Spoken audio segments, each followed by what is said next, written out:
Donc, rebonjour à tout le monde. Je me présente Florence Alincourt, je suis ingénieure pédagogique et je fais aussi le DU à PLJ avec mes camarades cette année.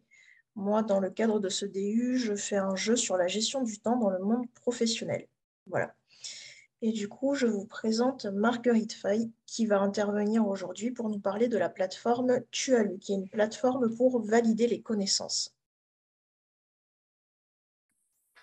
Bonjour, est-ce que vous nous entendez bien? Oui, parfaitement. Ok, parfait. Bonjour, alors je m'appelle Marguerite, donc j'ai co-fondé Tualu avec Luc Cuette qui est ici. Et donc, c'est ça, c'est une plateforme qui permet de valider entre pairs les connaissances acquises, surtout via la lecture. Et pour la présentation, je vais vous laisser Luc présenter et après, on reviendra tous les deux pour les questions. Voilà, comme ça sera plus simple. Bonjour à tous, j'espère que la journée n'est pas trop longue. Donc, je vais, moi, vous présenter donc, le projet qu'on a, qui s'appelle Tualu, enfin, un projet qui existait déjà. Déjà, pour mettre un petit peu le contexte, je m'appelle Luc Huette, j'ai fait un diplôme universitaire diplôme universitaire technologique d'informatique il y a bien longtemps. Et donc, je suis à la base assez éloigné de tout ce qui est gamification et j'ai dû l'apprendre pour le projet Tualu. Qu'est-ce que c'est le projet Tualu? C'est au final assez simple. Il se trouve que Marguerite et moi, on est des personnes on est freelance, donc on est indépendants et on travaille dans l'informatique et donc on passe notre vie à apprendre des choses. Pour pouvoir toujours progresser, pour pouvoir toujours être au fait des dernières technologies ou pouvoir approfondir certains sujets. Cet apprentissage, on peut le faire de plein de façons différentes, mais on a quitté l'école depuis longtemps et souvent, c'est avec des formations payantes assez chères. Et nous, on apprend beaucoup de choses à travers la lecture. Et il y a beaucoup de bouquins très intéressants, certains que je vous présenterai d'ailleurs pendant cette présentation. L'un des problèmes de la lecture, contrairement à quand on fait un MOOC ou même là dans un IUT, c'est qu'à la fin, on n'a pas de diplôme, de certificat, de choses qui montrent qu'on a lu un livre. Et du coup, on a beau avoir eu la chance de lire quelque chose qui fait quelque chose comme 650 pages, c'est très difficile à le partager, c'est très difficile à mettre sur un CV, c'est très difficile à le mettre en avant. Et avec Marguerite, ce qu'on a pensé, c'est qu'au final, on n'a pas forcément besoin de prof, on n'a pas forcément besoin d'un sachant ou de quelqu'un qui soit expert pour qu'on puisse valider entre nous qu'on a bien lu et compris un livre. Et c'est là où on a fondé Tualu. Tualu, comment ça fonctionne? C'est assez simple. D'abord, je vais vous expliquer le principe de base, un peu comme ça, sans rien vous montrer. Ensuite, partager mon écran, je vais vous faire une petite démo. Et ensuite, ce que j'aimerais, c'est un petit peu vous parler, justement, quand on est là sur la gamification, vous parler un petit peu de ce lien entre notre projet et la gamification et pourquoi, pour nous, la gamification, ça a été un outil évident dans notre démarche. Donc, tu as lu, c'est le principe, il est très, très simple. J'ai lu un livre, vous avez lu un livre. Je vais poser quelques questions dessus et vous allez y répondre. Et vous allez tous poser une question. Là, je vois qu'on est 57. Et par exemple, j'ai un livre là, de 200 pages. On imagine que si chacune des personnes présentes ici pose 2 questions sur ce livre, on a un giga quiz hyper validant d'une centaine de questions. C'est ça le principe de Tu as lu, c'est super simple. Chacun pose des questions, ça crée une pile de questions et à la fin, on peut tous y répondre. Si moi, vous voyez une de mes questions et que vous trouvez qu'elle est nulle, qu'elle est mal faite, qu'elle n'a pas sa place, vous pouvez la noter et ensuite, elle sera exclue du pool de questions. Pourquoi est-ce qu'on utilise ça pour faire de la validation de connaissances? Comme je vous l'ai dit, c'est parce que au final, nous, on part du principe, et ce livre super collectif est tout à fait l'exemple, nous, on part du principe qu'on n'a pas forcément besoin d'un sachant, d'un expert pour valider des connaissances, mais plusieurs outils et plusieurs études ont montré qu'au final, l'intelligence collective et le partage entre personnes peuvent le faire d'elles-mêmes. Par exemple, Wikipédia, Stack Overflow, certains Reddit, certains Quora nous ont montré qu'en fait, on peut, entre personnes non certifiés, non experts, on peut se valider entre nous. Nous, on utilise Tualu aujourd'hui, c'est une plateforme, vous pouvez aller sur tualu.fr, ça existe déjà. On utilise Tualu pour 3 utilisations. Le premier, qui est le grand majoritaire, parce que c'est celui par lequel on a commencé, c'est l'utilisation de loisirs. Là, je vous ai sorti un livre un petit peu pro, un petit peu barbant, mais pour l'instant, les utilisateurs de Tualu jouent surtout sur Harry Potter, sur Narnia, sur Seigneur des Anneaux. Bon, c'est des connaissances, mais c'est plus du loisir, plus quelque chose qui leur plaît et sur lequel ils vibrent. La deuxième utilisation qu'on veut mettre en place, c'est celle qui est plus scolaire ou j'ai envie de dire universitaire aussi. On peut s'imaginer par exemple que vous, pour votre formation, vous ayez besoin de connaître par cœur ce livre sur la gamification, une boîte à outils de gamification qu'on utilise, nous. Et donc, vos professeurs, ils veulent que vous connaissiez par cœur. Même chose, chacun écrit 2 ou 3 questions dessus et vous validez entre vous. Et la troisième utilisation qu'on veut faire, c'est celle avec les livres professionnels, donc ceux que je vous montre depuis tout à l'heure. L'idée, c'est que vous allez sortir de l'école, vous allez sortir de l'UT, vous allez peut-être faire d'autres formations, on s'en fiche, sauf que votre vie et surtout votre apprentissage ne va pas s'arrêter là. Vous allez au final passer toute votre vie à apprendre. Peut-être que certains d'entre vous, là, vont s'orienter vers du web, après, peut-être au cours de leur carrière, peut-être certains pour le conseil, peut-être certains vont créer des entreprises et vont vouloir connaître des choses sur la finance, sur peu importe. Et vous allez vous retrouver dans la même situation que moi, qui est celle de « Ok, j'ai lu, comment je le montre ?» Et ça, c'est la troisième utilisation. C'est celle dans laquelle, en fait, au final, on se retrouve à avoir… on utilise Tu as lu, on se pose des questions entre professionnels et on montre qu'on a lu le livre avec un petit certificat. C'est pour ça que l'application s'appelle Tu as lu. J'espère que vous avez bien compris. Je vais vous faire une petite démo, du coup. Donc, je vais partager mon écran. Voilà. J'espère que vous le voyez. Je ne sais pas si j'ai un retour de la part de… Oui, c'est bon. C'est bon. Donc, ça, c'est la plateforme. La plateforme s'appelle Tu as lu. C'est assez simple. Alors, comme je vous l'ai dit, aujourd'hui, on est sur quelque chose qui est plutôt loisir. Ici, j'ai mis Refactoring UI parce que c'est quelque chose que j'utilise avec les développeurs de l'entreprise. Mais au final, on est beaucoup sur du loisir. Mais ça ne change rien profondément à la valeur de ce qu'on fait, qui est celle de valider les connaissances. Là, on est sur Hunger Games. Je ne sais pas s'il y a des gens dans le chat qui ont un livre qu'ils adorent, sur lequel on peut se tester. Mais il y a une armée de livres. Je vais prendre peut-être Le Petit Prince. Donc, au final, j'ai déjà Harry Potter ouvert dans un onglet, je vais le garder. Donc, ça, on s'en fout. Donc, avec Tu as lu, vous cherchez un livre, n'importe quel livre, tout ce que vous voulez, parce qu'en fait, on est relié à la base de données de Google. Et donc, bon, certains, assez bizarrement, ne sont pas chez Google, mais ce n'est pas très grave. Vous trouvez votre livre et vous allez écrire des questions dessus. La question qui vous a, sur un sujet qui vous a plu dans le livre. Donc, c'est assez simple. Vous allez écrire un intitulé. Vous allez proposer une réponse vraie et au moins une réponse fausse. Ensuite, vous allez la valider. Cette question, elle va vous faire remplir une jauge. Je vous en parlerai après par rapport à la partie gamification. Mais surtout, elle va se retrouver à être empilée dans la pile des questions de tous les joueurs. Là, on voit, par exemple, sur ce livre, il y a 49 questions et il y a 260 lecteurs.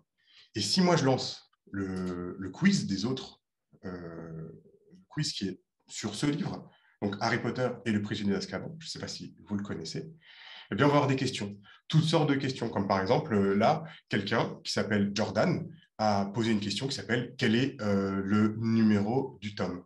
Alors, si je ne me trompe pas, c'est le 3, on est d'accord. Je demande à Marguerite pour être sûr, pour pas être…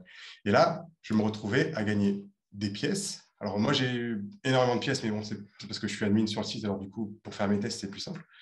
Derrière, je vais pouvoir évaluer la question. Alors, je l'évalue pas top, désolé, parce que je trouve que la question est trop simple. Et du coup, cette personne-là va pouvoir ensuite peut-être changer sa question et l'améliorer. Moi, pendant ce temps-là, je vais répondre aux questions des autres personnes. Là, il m'en reste 9 que je n'ai pas répondu. Et je vais pouvoir gagner des niveaux. Alors, j'aimerais essayer de cacher un peu ça. je ne sais pas comment je fais avec. Est-ce que vous pouvez m'aider? Comment est-ce que je cache cette partie-là? Plus masquer. Quand vous Masquer le bleu. partagez l'écran, du coup, vous pouvez partager soit toute une fenêtre, une partie de l'écran ou un deuxième écran. Moi, je veux juste accéder à la partie haute. Bon, je m'en fous, c'est pas grave. Je vais le faire comme je peux le faire. Non, va-t'en, fenêtre. Bon, tant pis, toi, tu t'en vas. Je vais passer à mon onglet suivant, si j'arrive à y accéder. Oh là là, c'est pas grave. Je vais virer les fenêtres dont j'ai plus besoin. Au cours du coup de cette... les joueurs, quand ils jouent, du coup, par rapport à leurs bonnes réponses, leurs mauvaises réponses, les questions qu'ils ont écrites, les questions qu'ils ont rachetées, ce genre de choses, ils vont obtenir un score et du coup, ils vont pouvoir savoir qui est le meilleur sur Harry Potter. Aujourd'hui, la meilleure ou le meilleur, il s'appelle Déborah. Et donc, on peut du coup montrer qu'on a plus de connaissances que les autres. Ensuite, comme ça, hop, je vais dégager mes fenêtres. Ensuite, lorsqu'on a un certain niveau, comme par exemple moi j'ai atteint un palier qui s'appelle le palier lecteur, on peut obtenir ce niveau lecteur, un petit certificat que je peux télécharger pour partager, là on appuie un petit logo Instagram, le partager sur différents réseaux sociaux. Et donc là le but, c'est avec plusieurs lecteurs entre eux, de se poser des questions pour justement montrer qu'on a lu un livre. On aurait pu s'arrêter là, et c'est là que je vais faire le lien avec la gamification. On aurait pu s'arrêter là et se dire simplement, comme on a besoin de valider des choses professionnelles, et c'est ce qu'on voulait faire au début, on n'a pas besoin forcément de gamification. Moi, je viens d'un univers plutôt sérieux en termes de code et en termes de création d'applications. Et lorsqu'on a un point dur à résoudre tel que je veux montrer que, eh bien, je veux montrer, je veux prouver quelque chose. J'ai pas forcément besoin, on pourrait penser qu'on n'a pas forcément besoin de la gamification à la base. Mais la gamification, pour nous, ça a été un outil essentiel parce qu'il fallait que les utilisateurs aient à la fois envie d'écrire les questions, envie d'y répondre et aussi envie de participer, comme je vous ai dit, à l'évaluation des questions des autres. Envie de se donner un peu plus, d'aller un peu plus loin, peut-être d'aller chercher des questions un peu plus compliquées, peut-être d'aller chercher des questions un peu plus précises, peut-être de donner des informations supplémentaires. Et c'est là où nous, on a mis en place la gamification sur Tualu. La gamification, la base de la base, on pourrait se dire, c'est parce que c'est un quiz. Alors forcément, un quiz, c'est rigolo. Non, un quiz, c'est pas rigolo. Un quiz de base, c'est pas rigolo. J'imagine que vous, à l'école, enfin à l'UT, on vous pose des questions régulièrement. Votre professeur, il vous pose des questions. Peut-être qu'il y en a certains, c'est des quiz. Ça vous fait pas plus marrer que ça. C'est pas le quiz en lui-même n'est pas quelque chose d'intéressant. C'est ce qu'il y a autour. Nous, on a mis en place certains outils classiques de la gamification, comme les niveaux, les paliers. Donc, comme je vous ai dit, nous, ici, en fait, on peut répondre aux questions des autres. Alors là, j'ai répondu au hasard. Et on voit, j'ai une barre de progression qui ensuite me donnera le niveau 1, niveau 2, niveau 3, niveau 4. Et ensuite, un palier lecteur et jusqu'au palier expert. Cette barre de progression, c'est une première chose. On a aussi un... Je vais essayer quand même de masquer. Ah, c'est ça. On a aussi mis en place un système de badge pour encourager les gens du coup, à venir écrire des questions, à répondre et à les féliciter. Donc, un système de remerciement permanent, des bravos. Vous avez vu peut-être lorsque j'ai bien répondu, il y a une petite animation là, on a un petit poulpe qui s'appelle Poulpi, qui vient être une interprétation de nous-mêmes sur le site. Et on a mis aussi le classement, comme je vous l'ai montré tout à l'heure. Alors sur Hunger Games, mon classement va être un peu nul, mais ce n'est pas très grave parce que du coup, je suis 80e sur 88. On a cette idée de classement. Tout ça, et c'est pour ça que je vais vous montrer ce bouquin, c'est les outils de base. Les outils un petit peu... lorsque quelqu'un se dit je veux faire de la gamification, il va nous faire toujours des niveaux, des badges et des classements. Mais nous, notre idée, c'est aussi, parce que tout n'est pas fini, d'aller un peu au-delà. Pour nous, la gamification, c'est aussi quelque chose qu'on mêle clairement à d'autres notions d'informatique assez fortes, comme, et là je vais encore vous montrer un bouquin, quelque chose qui vient de ce livre, Hooked, et qui, du coup, définit ce que je vous montre là, qui s'appelle le modèle Hook. Si vous avez un téléphone portable et que vous utilisez des applications de réseaux sociaux, vous connaissez sans savoir ce modèle. Je ne sais pas ce que vous apprenez à l'école, mais ce modèle est hyper important. On a un déclencheur, donc par exemple une notification, qui va nous faire aller voir que ce soit une vidéo TikTok, un post Instagram, un post Twitter, enfin un tweet, n'importe quoi. On va redécouvrir qu'est-ce qui a été posté. Donc ça va être une danse, une photo, un mot, une blague, n'importe quoi, qui va générer chez nous un investissement. Ça veut dire mettre un like, mettre un commentaire, faire ce genre de choses-là. Et comme on a fait quelque chose, ça va nous emmener derrière vers une autre future notification. Qui, du coup, quand par exemple, moi j'ai commenté, j'ai dit ton post il est nul, on s'ennuie, sauf que quelqu'un va me dire non, c'est toi qui n'as pas compris, ça déclenche une notification qui fait que je vais dessus, je vois le post de la personne, je commence à l'engueuler, et blablabla, drama Internet, qui crée du coup pour la personne qui crée l'application du réseau et enfin de la venue, de l'interaction sur le site, et du coup, ça peut permettre de déclencher de la publicité ou ce genre de choses. Ça, c'est le genre de choses sur lesquelles on s'appuie, en plus de la gamification de base.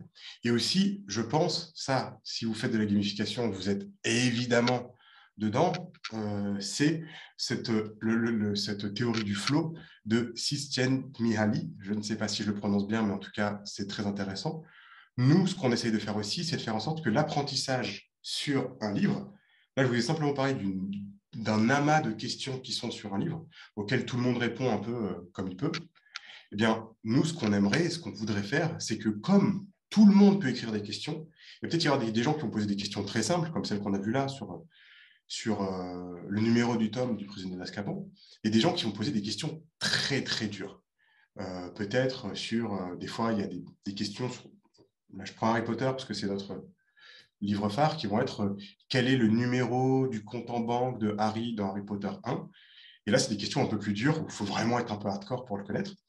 Et le but, pour nous, ça va être d'accompagner la personne tout au long de son expérience Tualu pour qu'elle puisse valider au fur et à mesure les questions sans s'ennuyer et sans que ce soit trop difficile. Et du coup, pour rester dans ce flow.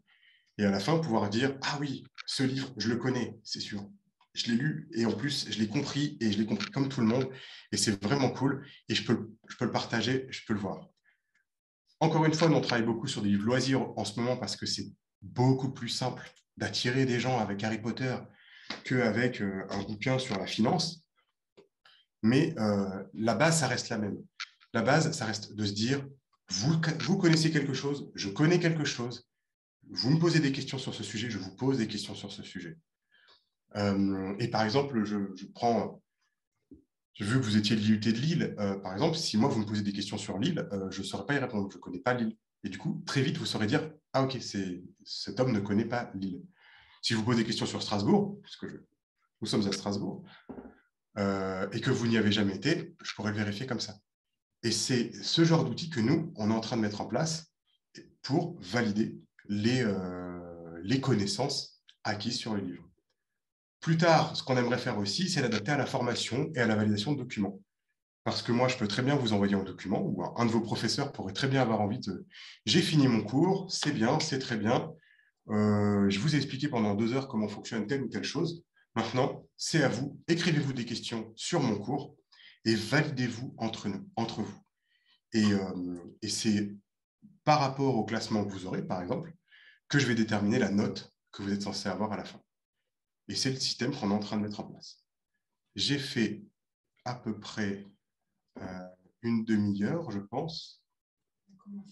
On a commencé à écart ou un peu... Non, j'ai fait un quart d'heure. Oui, du coup, après, on a déjà quelques questions. Est-ce que vous avez des questions?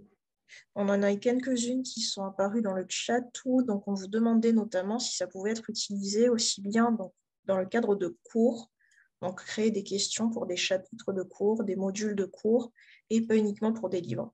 Mais en fait, c'est ça qui est... Pour le moment, non. Parce que petit à petit, bébé grandit. Et on est en train de mettre en place des choses. Mais on a communiqué avec pas mal d'écoles, des écoles en reconversion. On a eu des professeurs, même une maîtresse qui... C'était une chose absolument choupie. On a d'un coup plein d'élèves de collège. On a su que c'était des élèves de collège parce qu'en fait, leur adresse email était quelque chose comme Pierre nom du collège. Et on a vu plein d'élèves de collège se connecter et créer des comptes et jouer sur des livres comme Le Petit Chaperon Rouge et des trucs comme ça. Et on a fait notre enquête parce que ce n'était pas évident et on est tombé sur la maîtresse qui faisait ça. Et la maîtresse, elle utilisait ça pour que ses élèves apprennent à créer des questions, la ponctuation avec le point d'interrogation à la fin, qu'ils essaient de s'interroger sur le livre. On a aussi eu, et donc ça c'était très mignon parce que du coup on a eu le petit chaperon rouge, ce genre de choses, on ne s'attendait pas. Mais au-delà de ça, on a aussi eu, nous on utilise ça avec nos développeurs, comme je disais, sur des contenus un peu plus sérieux. Et au final, on a discuté avec pas mal de centres de formation, et oui, ça marche complètement pareil parce qu'on est là sur la validation par collective, la validation collective d'une connaissance acquise. Donc oui, à terme, ça fonctionnera comme ça aussi. Merci. On a également une autre question, donc une personne qui souhaiterait savoir, donc Eliane, qui nous demande s'il y a des modérateurs pour valider les questions et les réponses. Vous êtes les modérateurs. Moi, je vais regarder dans tous les livres, par exemple. Je prends tous les livres sur l'application en ce moment. Il y a ce livre qui vient d'arriver, La fameuse invasion de la Sicile par les ours. Je n'ai jamais lu ce livre. Je suis incapable moi, modérateur, moi, chef de l'application, moi, administrateur, je suis incapable de dire si les questions écrites sont bonnes ou mauvaises. Par contre, si l'un d'entre vous, ici, l'a déjà lu, ils vont répondre aux questions de cette personne. Alors, je vais retourner sur ma base parce que du coup, voilà. Et par exemple, moi, je peux dire, est-ce que cette question est bonne ou mauvaise? Est-ce qu'elle est outrancière? Est-ce qu'elle est trop facile? Est-ce qu'elle est à côté de la plaque? Est-ce que, par exemple, bon là, on est sur Narnia, est-ce que ça parle du film et pas du livre? Par exemple, pour The Witcher, on avait des choses qui étaient sur la série et sur le jeu, et non pas sur le livre. C'est pas à moi, administrateur, de valider. Par contre, là, je réponds. Alors, j'ai encore bien répondu, même si j'ai répondu au hasard. Et ici, je vais pouvoir donner mon avis sur la question. Elle est bien, elle n'est pas bien, en précisant derrière. Je vais pouvoir dire si elle est simplement une faute d'orthographe, parce que souvent, les gens font des fautes d'orthographe, ou si c'est un doublon. Et en fait, le système derrière qui va se passer, c'est simplement que si la question elle est rejetée par l'utilisateur, elle exclut de la pile. Nous, après, on recevra ici une notification qui nous dira « Votre question a été suspendue, veuillez la corriger ». Et lorsque la personne elle viendra corriger sa question, là, on aura quand même un administrateur pour être sûr qu'il y a eu une correction qui a été faite et que ce n'est pas juste la personne qui l'a remis sur la pile telle qu'elle. Mais au final, c'est les utilisateurs entre eux qui valideront parce qu'on parie sur l'intelligence collective. Et au bout de combien de retours négatifs la question est supprimée dans ce cas-là? Aujourd'hui, c'est 3. D'accord. C'est 3, c'est simple. Et donc, du coup, alors je regarde s'il y a d'autres questions. Non, alors, moi, j'en aurai du coup quelques-unes. Alors, oui, on a une question aussi sur en cas de mauvaise réponse, est-ce qu'on a un feedback immédiat si on a une réponse fausse? Alors, si on a une réponse fausse, ce qui se passe, c'est que on peut racheter la question, on peut acheter la réponse. Alors, l'achat ne se fait pas en argent, mais se fait en pièces, justement, enfin, en pièces tu as lu. On peut soit réessayer, soit, par exemple, là, j'imagine, je ne connais pas suffisamment, voilà. Moi, j'ai perdu des pièces là. Donc, que se passe-t-il lorsque Eustache tente de sauver Jill sur la falaise? Je n'en sais rien. Je peux soit réessayer, soit du coup, acheter la réponse. Ça me coûte une centaine de pièces. Et là, je peux regarder, il tombe. Voilà, je ne le savais pas. Je ne sais pas qu'est-ce que c'est qui est Eustache et qui est Jill. Et je n'ai pas lu ce livre parce que c'est un livre que j'avais ajouté en tant qu'administrateur. Donc, ça ne m'avance pas à grand-chose pour moi, mais le feedback qu'on a, en fait, on a assez peu de feedback parce qu'on veut encourager les gens à dépenser des pièces parce que comment est-ce qu'ils gagnent des pièces? C'est en écrivant des questions et en interagissant. Donc, le jeu, c'est de se dire, tu joues sur tu as lu, du coup, tu gagnes un capital de pièces et du coup, après, quand tu te trompes, eh bien, tu peux utiliser ces pièces que tu as acquises lors de ton capital pour, pour récupérer les choses. Donc, c'est le feedback. Ensuite, dans les questions qu'on a répondues, là, on peut voir les choses qu'on a bien répondues, mal répondues, ce genre de choses-là. On peut voir, par exemple, que Eustache, je l'ai mal répondu. Merci. Autre question, comment un livre est ajouté? Est-ce que c'est dès qu'il y a une question sur ce livre? Est-ce que ce sont les administrateurs qui l'ajoutent? Comment ça se passe? Ça se passe... Alors, il y a plusieurs choses. Par exemple, euh, est-ce que... Alors, je ne sais pas comment s'appelle la personne. J'ai pas qui est la C'est personne Valérie qui a posé la question, du coup. Qui ça? Valérie. Valérie, est-ce que tu peux me donner un livre, par exemple,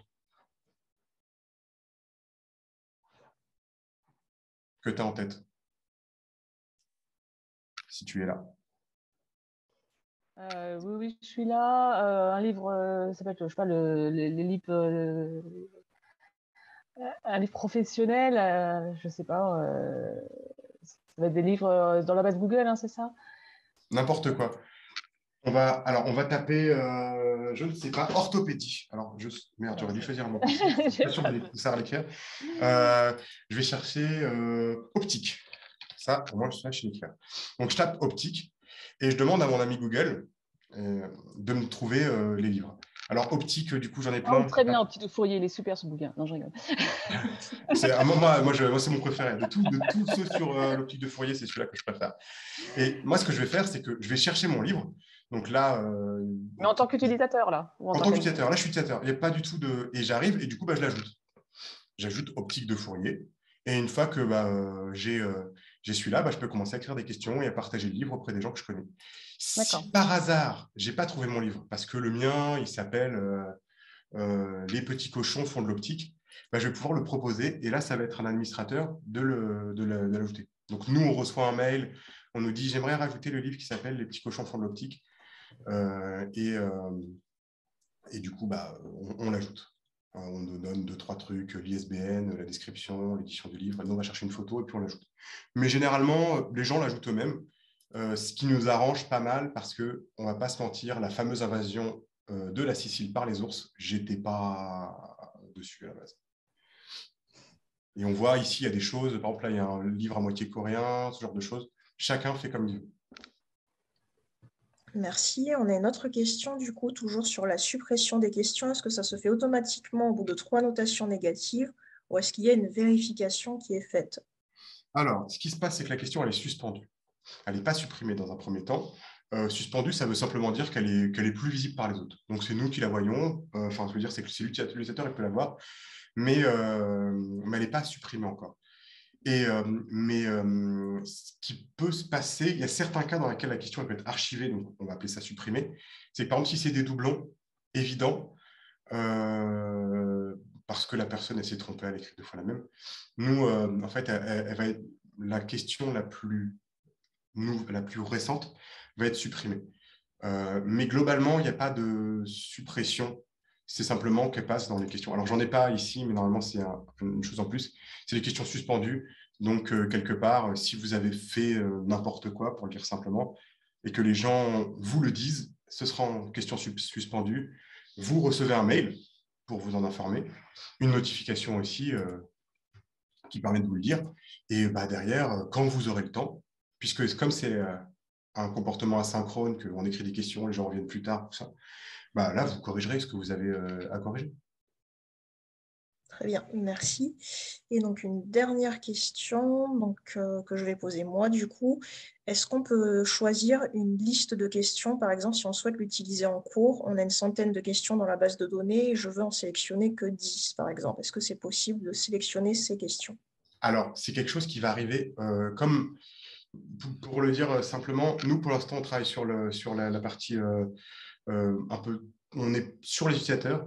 Là, on est en train de travailler pas mal avec les auteurs des livres qui, eux, pourront avoir des fonctionnalités supplémentaires comme la gestion administrative des questions, ce genre de choses. Et d'ici la fin de l'année, on va plus travailler sur, justement, pour les professeurs. Et les professeurs, ce qu'on aimerait, c'est que justement, ils puissent créer des poules de questions minimum, qu'ils puissent sélectionner, supprimer, créer des questionnaires spécifiques, justement pour qu'ils... parce que là, on a 57 personnes. Lorsque je regardais, il y avait 57 personnes.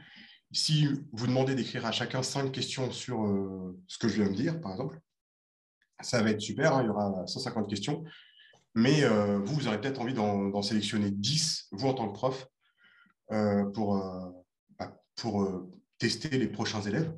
Et ça, c'est ce qu'on veut mettre en place. On a discuté déjà avec pas mal de centres de formation et c'est ce qu'on veut mettre en place.